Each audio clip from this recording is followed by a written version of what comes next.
আরে আরে, রাস্তায় এত লোক কেন? হঠাৎ করে কি হয়েছে? বুঝতে পারছো না? দাঁড়াও আমি বলছি। তো এখন চলছে কলকাতাতে দুর্গা পুজো। তো দুর্গা পুজোয় প্যান্ডেল দেখার জন্য, প্রতিমা দর্শনের উদ্দেশ্যে আমিও বেরিয়ে চলে এসেছি। তো আমাদের প্রথম পুজো প্যান্ডেল ছিল বাদামতলা আসার সঙ্গ। যথেষ্ট পরিমাণে ভিড় ছিল। সেই ভিড় ঠেলতে ঠেলতে আমরা এখন পৌঁছে যাচ্ছি বাদামতলা আসার সঙ্গ দুর্গা প্রতিমার দিকে। প্যান্ডেলটা খুবই ভালো লেগেছিল। প্রথম প্যান্ডেল দেখছি আমি, যেটা খুবই সুন্দর লেগেছিল। তারপর প্যান্ডেল দেখে আমরা চলে গেছিলাম কফি খেতে। তো কফি খেতে আমরা আবার লাইনে দাঁড়িয়ে পড়েছিলাম অন্য প্যান্ডেলের উদ্দেশ্যে, যেটা কিনা ছিল ৬৬ পল্লী। আর গুড্ডু আমাদের লাফালাফি করছে যে ও লাইনে দাঁড়িয়েছে ঠাকুর দেখছে। তো এটা হচ্ছে ৬৬ পল্লীর গেট। আস্তে আস্তে সন্ধ্যা বাড়ার জন্য, যেহেতু পূর্বাভাসবশত বৃষ্টি হয়নি আগের মতো, তাই ভিড়টা যথেষ্ট পরিমাণে বেশি ছিল।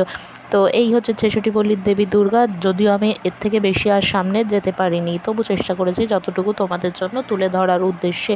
তো দুটো মাত্র ঠাকুর দেখেছি। দুটো ঠাকুর দেখার পরই অবস্থা দেখতে পাচ্ছ, ভিড়ে আর গরমে অবস্থা খারাপ। তারপর আবার বসে পড়েছি কিছু একটু খেতে। তো নিয়েছিলাম এখানে চিকেন পপকর্ন। তো চিকেন পপকর্ন খেয়ে আবার চলে গেছি প্যান্ডেল দেখার উদ্দেশ্যে, প্রতিমা দর্শনের উদ্দেশ্যে। এই থিমটা ছিল মা রাজরাজেশ্বরী, যেটা কিনা বাঙালিদের খুবই প্রচলিত মা রাজরাজেশ্বরী। আর এখন তো সিরিয়ালেও চলছে, যেটা তোমরা প্রত্যেকেই জানো। তো এই হচ্ছে মা রাজরাজেশ্বরী থিমের মা দুর্গা, যেটা দেখতে খুবই সুন্দর ছিল। তো এই রাজরাজেশ্বরী দেখার পর আমরা চলে গেছিলাম সবথেকে লম্বা লাইনে।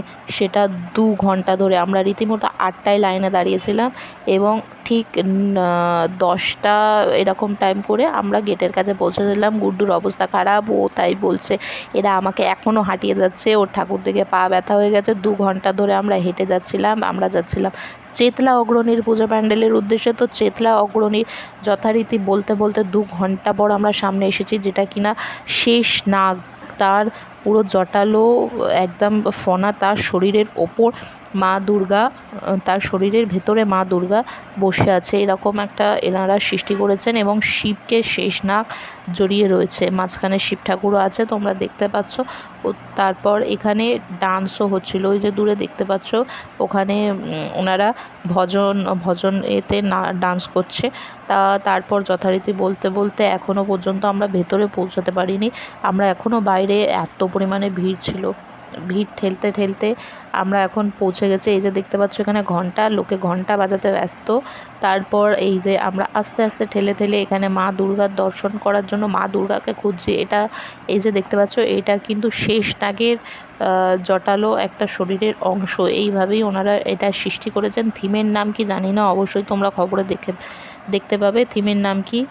তো এই যে আমরা ঢুকে গেছি, এইখানে হচ্ছে দেবী দুর্গা এই যে বিরাজমান। এখানে ওপরে ওপরে এগুলো রুদ্রাক্ষ এবং লাইটের বল মতো কিছু ঘুরছিল, এবং মা দুর্গার মাথার ওপরেও যে চালাটা আছে সেটাও ঘুরছে।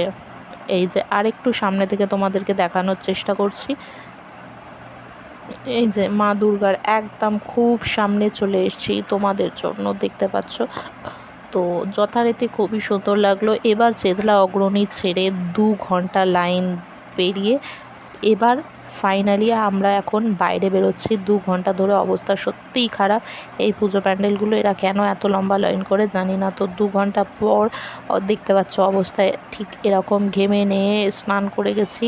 তারপরে এবার আসছে, এবার এই হচ্ছে আমাদের গুড্ডু, ও একটু সবাইকে হাই করে দিচ্ছে।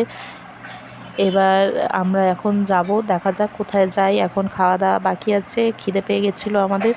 তো এই যে দেখতে পাচ্ছ এই মেলা গ্রাউন্ডে এখানে নাগরদোলা চলছে। তারপর বলতে বলতে আমরা এখানে নিয়েছিলাম এরকম প্রন পকোড়া, তারপর ফিশ কবিরাজি। তারপর সেগুলোকে আমরা এখন পৌঁছে গেছি স্টেশনের উদ্দেশ্যে। এখন বাজে ঘড়িতে রাত্রির 11:30। আমাদের ট্রেন ছিল 11:40-এ। তো চলো দেখা হচ্ছে পরের ভিডিওতে। আপাতত এইটুকুই, টাটা।